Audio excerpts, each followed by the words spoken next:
Hey friends, and welcome back to the Gubba Homestead. I'm Gubba, and today I wanted to talk about chickens. I'm in my chicken run right now, and I get so many questions from people asking, how can I start homesteading?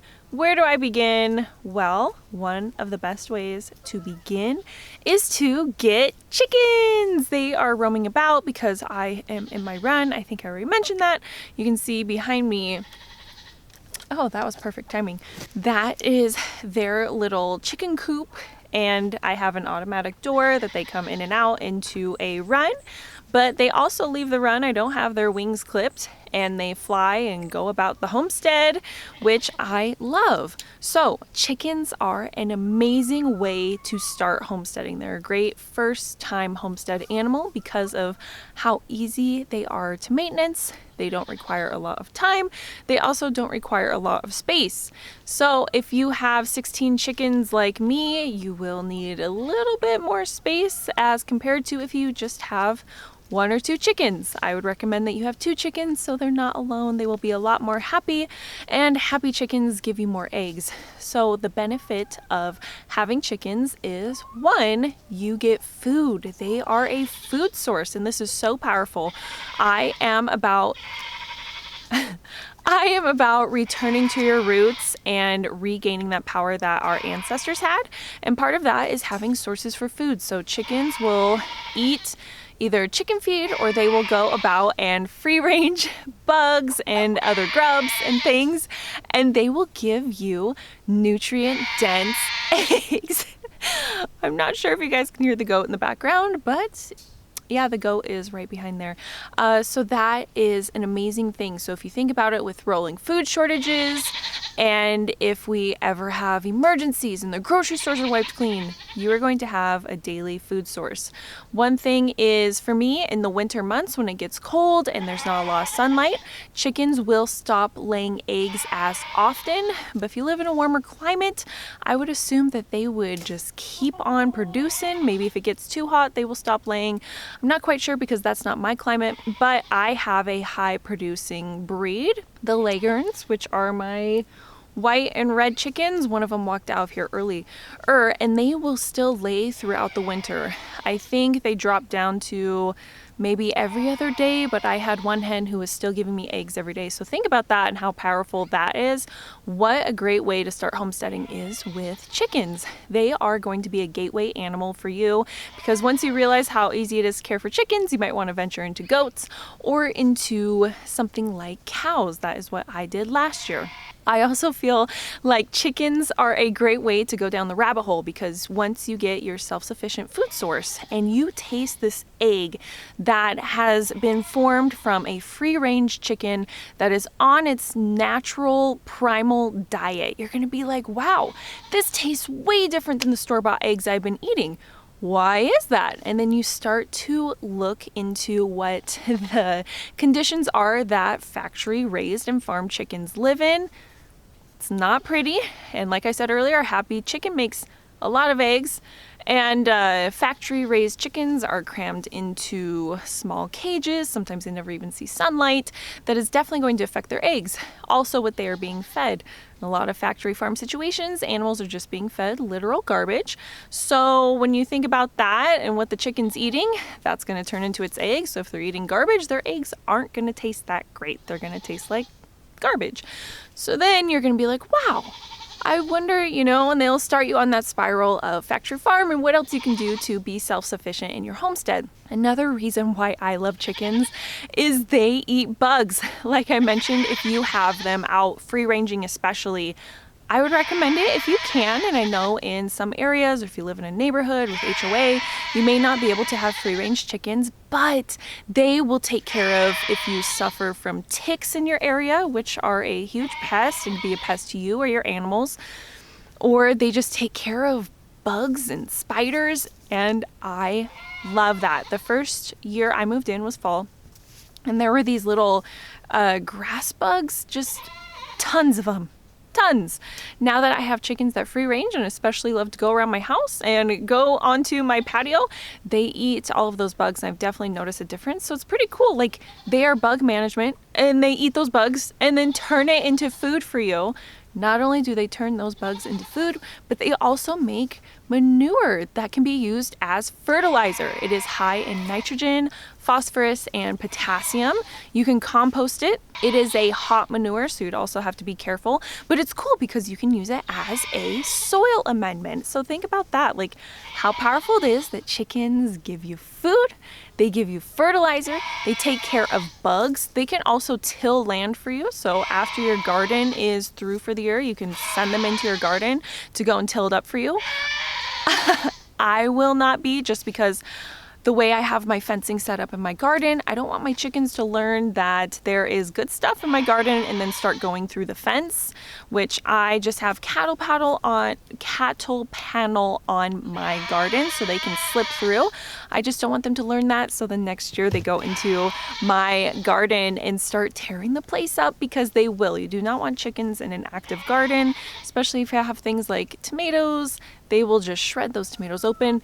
Anyways, but they will till your garden at the end of the year, which is really, really cool. Another thing about chickens and being self-sufficient and having them on your homestead is they are a low-cost animal, especially if you are free-ranging them. As you see the chickens going about in the background, they are just eating what is already here on my land. Come winter, I do feed them a locally milled chicken feed, which is pretty cool. It's just a pellet.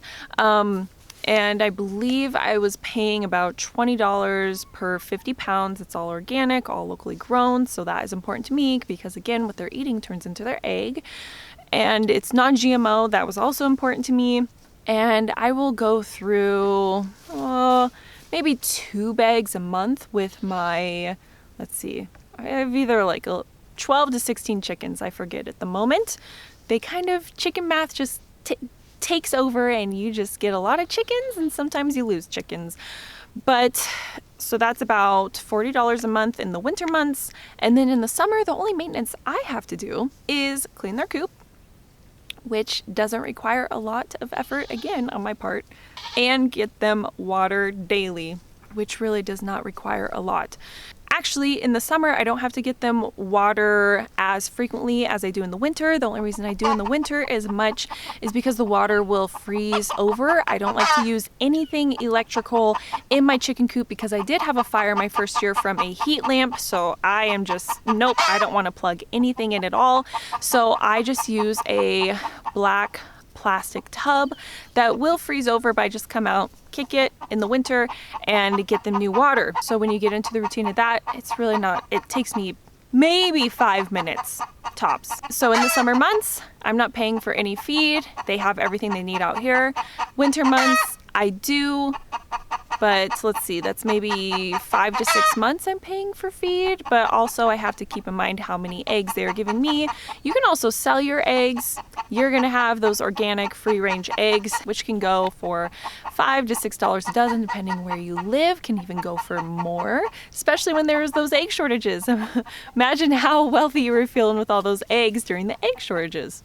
But if a chicken goes broody on fertilized eggs and they hatch, then you will have little chicks. That hen is going to raise those chicks. No maintenance to you. You might have to get chick feed for the little chicks and the hen and separate them. I'm super low maintenance. I'm not even going to go above and beyond. The hen can figure it out. She has her mother instincts. She can teach her babies what she needs to, especially in the summer when they can go out in free range. So it is neat to think that you can just have this self-sufficient animal that helps you become self-sufficient. And it is also self-sustaining because they go broody, which I have a hen that is broody right now. I don't know if she's going to hatch any chicks. She's been sitting for a bit, but it would be cool if she did. And I'm just going to let her do her thing. So you can be as involved as you want. If you don't want broody hens, you have to kick them off of the nest quite frequently. Broody hens, I learned, if they sit on an egg that is not fertilized, it will go rotten and blow up. Yes, it will literally explode. And it is probably one of the nastiest smells I've ever smelled. But there are pros and cons to everything. I like having the broodiness in my chicken flock. I would love for that to stay. Broodiness was bred out of chickens because if you think in a factory farm environment, they do not want broody hens. They want hens who are just laying eggs daily and don't have that instinct to sit on the eggs, not lay eggs, and just hatch them. Along with having roosters in your flock, they will protect your flock. They are loud when they need to be. They look out for the hens. They also signal where there's food. Good roosters do. I've watched my roosters. I absolutely love them. They're so cool. And they really take care of the hens. So that can ease up the burden of having to watch out for your hens so much, especially if you have birds of prey. So like the eagles and the hawks flying around, the roosters will keep an eye out for them. And they will also fight other predators. I haven't had to deal with them, but like raccoons and foxes, they will keep your hens safe. Chickens are also an easy maintenance animal. They can live with other livestock. I know some people like to keep all their livestock separate. I have my chickens who intermingle with my goats. I don't have them sleep together because chicken manure is messy and I don't want my goats to get messy, but they share a run. I have it so the chickens are able to go to the goat run. The goats cannot go to the chicken run because chicken feed is poisonous to goats. You don't want your goats to get into it. So I let my chickens go the goat run, and what is cool is they can help me know if there are parasites going through the goats because they will peck at the manure. So that kind of gives me a heads up, like, okay, maybe I should do a parasite cleanse on my goats and just kind of see what's going on. But yeah, they can intermingle. They are just such a low maintenance, awesome, great way to start homesteading and becoming self-sufficient. Literally all I have to do, I've been pretty hands off. I just come out, I get eggs and make sure they have water and everybody is good to go. I love chickens so much, would recommend them to anybody who could have them. If you're watching this and you're like, yeah, I could have a chicken or two, get them. It will help you become self-sufficient, especially going into the future with all the weirdness we have going on. Just do it. They're so easy. Low maintenance, they eat the bugs for you, and they give you some of the most delicious eggs. I genuinely did not like eggs. I used to be vegetarian, but I ate eggs. I did not like store-bought eggs. Then I had farm fresh eggs, only up just a few years ago, and I was like, whoa, it blew my mind because they were so good. So get yourself some chickens. It's a great way to start homesteading. And I appreciate you guys hanging out with me today. I hope this was helpful. I seriously get asked that question so much. How can I start homesteading?